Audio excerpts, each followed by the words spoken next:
1 Timóteo capítulo 1. Paulo, apóstolo de Jesus Cristo, segundo o mandado de Deus, nosso Salvador, e do Senhor Jesus Cristo, esperança nossa.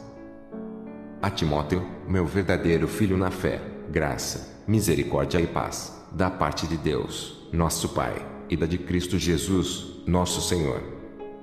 Como te roguei, quando parti para Macedônia, que ficasses em Éfeso, para advertires alguns que não ensinem outra doutrina. Nem se deem a fábulas ou a genealogias intermináveis, que mais produzem questões do que edificação de Deus, que consiste na fé, assim o faço agora. Ora, o fim do mandamento é a caridade de um coração puro, e de uma boa consciência, e de uma fé não fingida. Do que desviando-se alguns, se entregaram a vãs contendas, querendo ser doutores da lei e não entendendo nem o que dizem nem o que afirmam. Sabemos, porém, que a lei é boa, se alguém dela usa legitimamente. Sabendo isto, que a lei não é feita para o justo, mas para os injustos e obstinados, para os ímpios e pecadores, para os profanos e irreligiosos, para os parricidas e matricidas, para os homicidas, para os fornicadores, para os sodomitas, para os roubadores de homens, para os mentirosos, para os perjuros e para o que for contrário à sã doutrina. Conforme o evangelho da glória do Deus bem-aventurado, que me foi confiado. E dou graças ao que me tem confortado, a Cristo Jesus, Senhor nosso, porque me teve por fiel, pondo-me no ministério. A mim, que, dantes, fui blasfemo, e perseguidor, e opressor, mas alcancei misericórdia, porque o fiz ignorantemente, na incredulidade. E a graça de nosso Senhor superabundou com a fé e o amor que há em Jesus Cristo. Esta é uma palavra fiel e digna de toda aceitação, que Cristo Jesus veio ao mundo, para salvar os pecadores, dos quais eu sou o principal. Mas, por isso, alcancei misericórdia, para que em mim, que sou o principal, Jesus Cristo mostrasse toda a sua longanimidade, para exemplo dos que haviam de crer nele para a vida eterna.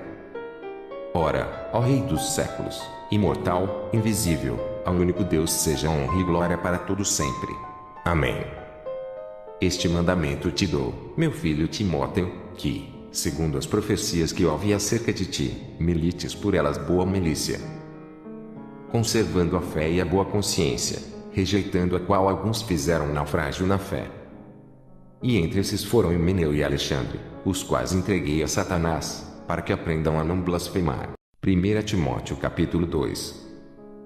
Admoesto-te, pois, antes de tudo, que se façam deprecações, orações, intercessões e ações de graças por todos os homens, pelos reis e por todos os que estão em eminência, para que tenhamos uma vida quieta e sossegada, em toda a piedade e honestidade.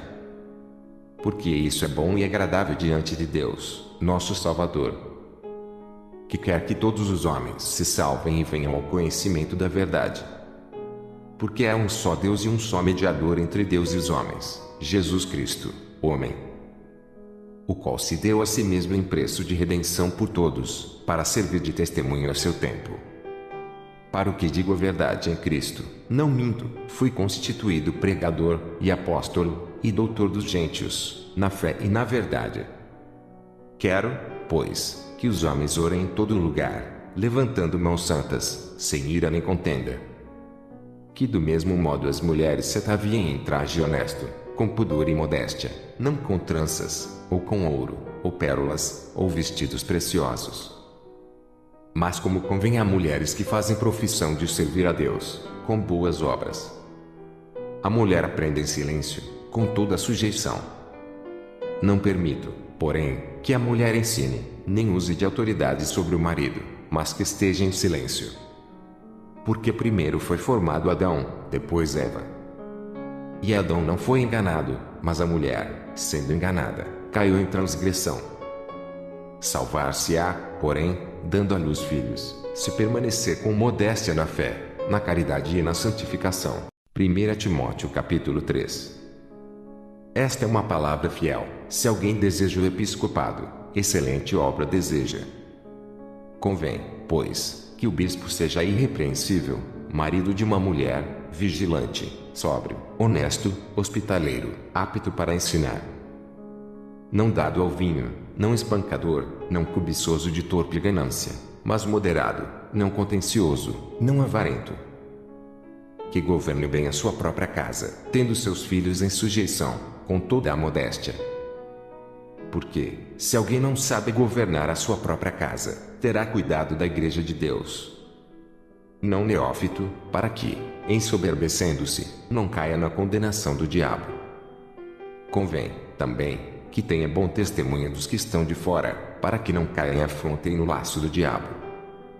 Da mesma sorte os diáconos sejam honestos, não de língua dobre, não dados a muito vinho, não cobiçosos de torpe ganância, guardando o mistério da fé em uma pura consciência. E também estes sejam primeiro provados, depois sirvam, se forem irrepreensíveis.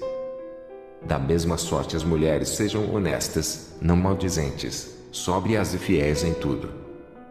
Os diáconos sejam maridos de uma mulher e governem bem seus filhos e suas próprias casas. Porque os que servirem bem como diáconos adquirirão para si uma boa posição e muita confiança na fé que há em Cristo Jesus. Escrevo-te estas coisas, esperando ir ver-te bem depressa. Mas, se tardar, para que saibas como convém andar na casa de Deus, que é a igreja do Deus vivo, a coluna e firmeza da verdade. E, sem dúvida alguma, grande é o mistério da piedade. Aquele que se manifestou em carne foi justificado em espírito, visto dos anjos, pregado aos gentios, crido no mundo e recebido acima, na glória. 1 Timóteo capítulo 4. Mas o Espírito expressamente diz que, nos últimos tempos, apostatarão alguns da fé, dando ouvidos a espíritos enganadores e a doutrinas de demônios. Pela hipocrisia de homens que falam mentiras, tendo cauterizado a sua própria consciência, proibindo o casamento e ordenando a abstinência dos manjares que Deus criou para os fiéis e para os que conhecem a verdade, a fim de usarem deles com ações de graças. Porque toda criatura de Deus é boa, e não há nada que rejeitar, sendo recebido com ações de graças. Porque, pela palavra de Deus e pela oração, é santificada. Propondo estas coisas aos irmãos, serás bom ministro de Jesus Cristo, criado com as palavras da fé e da boa doutrina que tens seguido. Mas rejeita as fábulas profanas e de velhas e exercita-te a ti mesmo em piedade. Porque o exercício corporal para pouco aproveita, mas a piedade para tudo é proveitosa, tendo a promessa da vida presente e da que há de vir. Esta palavra é fiel e digna de toda aceitação. Porque para isso trabalhamos e lutamos, pois esperamos no Deus vivo, que é o Salvador de todos os homens, principalmente dos fiéis. Manda estas coisas e ensina-as. Ninguém despreze a tua mocidade, mas seu exemplo dos fiéis, na palavra, no trato, na caridade, no espírito, na fé, na pureza. Persiste em ler, exortar e ensinar, até que eu vá. Não desprezes o dom que há em ti, o qual te foi dado por profecia, com a imposição das mãos do presbitério. Medita estas coisas, ocupa-te nelas, para que o teu aproveitamento seja manifesto a todos. Tem cuidado de ti mesmo e da doutrina, persevera nestas coisas, porque, fazendo isto, te salvarás, tanto a ti mesmo como aos que te ouvem.